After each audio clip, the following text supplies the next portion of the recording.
Chocolate chip cookies are my preferred sweet treat. A few years ago, I developed a gluten intolerance, which has surprisingly disappeared. Go figure.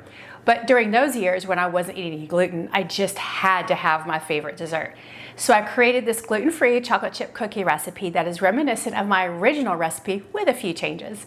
In addition, since it's the holiday season, I decided to add a holiday twist: frosting and edible holiday decor. Gluten-free chocolate chip cookie sandwiches, anyone? Let's check them out.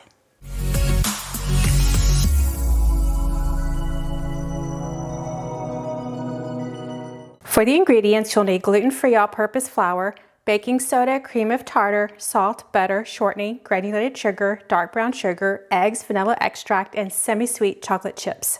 If you want the holiday twist and turn these into cookie sandwiches, you'll also need gluten-free vanilla frosting, gluten-free holiday-themed nonpareils or sprinkles, and optional food coloring.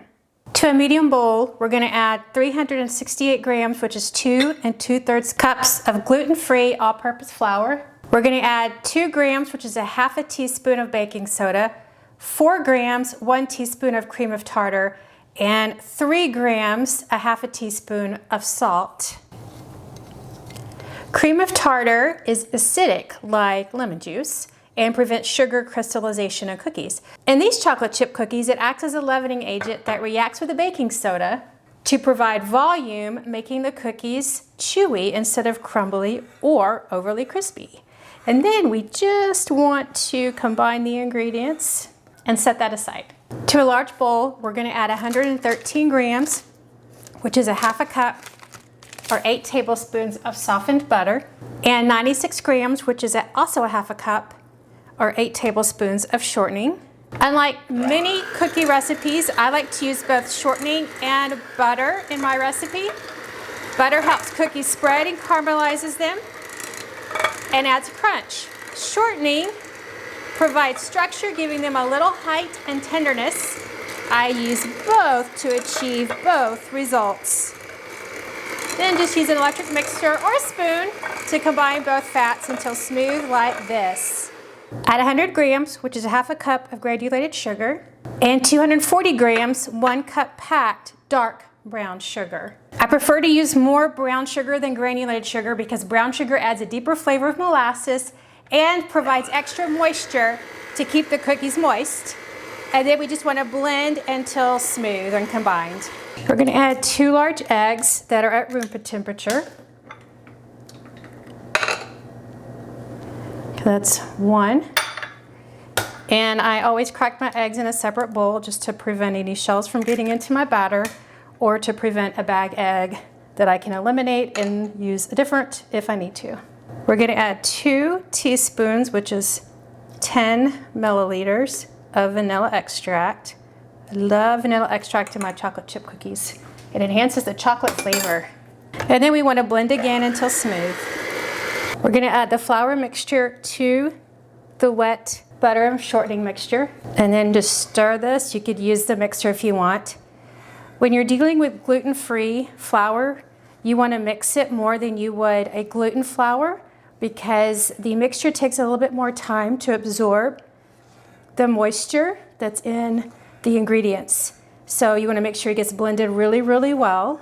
Once the dough's mixed, we're going to add in 400 grams, which is 2.5 cups of semi-sweet chocolate chips. If you're feeling nutty, you can add 120 grams, which is 1 cup of chopped nuts of your preference. So I am actually not a nut in my cookie fan, so to speak, so I leave them out. You'll also notice that I added about a half a cup more chocolate chips than the typical chocolate chip cookie recipe because I want to ensure that I have a chocolate chip in every bite. And sometimes when I make homemade cookies, if I don't put quite that much, I just feel like there might be a cookie lacking in chocolate chips. So I tend to overdo the chocolate chips a little bit. You can leave a half a cup out. That would be about the typical amount of chocolate chips in a typical recipe. And if you add nuts, you might want a few less chocolate chips anyway. Since gluten-free rice flour takes a bit of time to absorb moisture, we are going to cover our bowl. We're going to place the dough in the fridge for at least 2 hours up to 3 days. So you can make this dough ahead of time and just leave it in the fridge. The rest time is needed to allow the starches and the gums and the gluten-free flour time to absorb moisture that helps prevent a crumbly cookie result. When ready to bake, you're going to preheat the oven to 375 degrees. And then you want to line 2 baking sheets with parchment paper or silicone mats. And then set those aside. Remove the dough from the fridge. Use a cookie scoop or spoon to remove a nice healthy amount of dough. Roll the dough into a ball in your hands. Since it's been refrigerated, it shouldn't be too sticky. You want to place these cookies at least 2 inches apart. They're going to spread out. So I'm using pretty much a double scoop for these cookies to make them large. And these will be about 32 grams each for a large cookie. With these large cookies, we're going to bake them for 11 to 12 minutes or until they are set. If you want to make some small cookies for, say, a sandwich cookie, then you'll want to make pretty equal size cookies. And so just use a small scoop and then place them on your pan. And I rake off any excess dough on the edge of my bowl when I'm making these small cookies, the ones I want to control for sure their size. For small cookies, you'll want to bake this pan for about 10 minutes. We're going to allow the cookies to cool on the baking sheet for 2 minutes. We're just going to transfer these cookies so they can cool completely. And now we continue to fill the cookie sheet with more cookie dough. Our second batch of cookies here are a smaller cookie, designed more for a cookie sandwich. But if you prefer a larger cookie, you can go with the larger one or the small one. We're gonna let these cool for 2 minutes on the baking sheet and then transfer them to a cooling rack as well. Let's take a look at the bigger cookies, the ones that we baked first. Notice that they're nice and brown on the top. See the chocolate chips? They're nice and brown on the bottom. They're not overly baked, so they shouldn't be crumbly. Okay, let's break into one of these. Wow, notice that. It's just nice and chewy and a little bit stretchy. The stretch is from the gum and the gluten-free flour. There's a crisp on the edge from the butter, and then they have the chewy center from the shortening. While these cookies are gluten-free, they have some characteristics of a regular gluten cookie. Let's take a bite. Not crunchy or crumbly. These cookies are chocolatey and chewy with a bit of a crispy edge. Once they sit, the crispiness will pretty much go away. I can definitely taste the richness from the butter along with the sweetness and molasses depth from the brown sugar.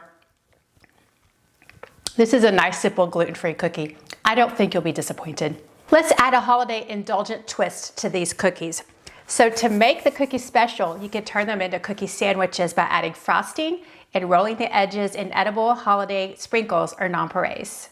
Scoop a vanilla-flavored commercial frosting into a small bowl. Use an electric hand mixer to whip the frosting for about 30 seconds to increase the fluffiness. You can also divide the frosting into small bowls and add food coloring. I find the smaller cookies a little bit better to turn into cookie sandwiches since they are 2 cookies with frosting.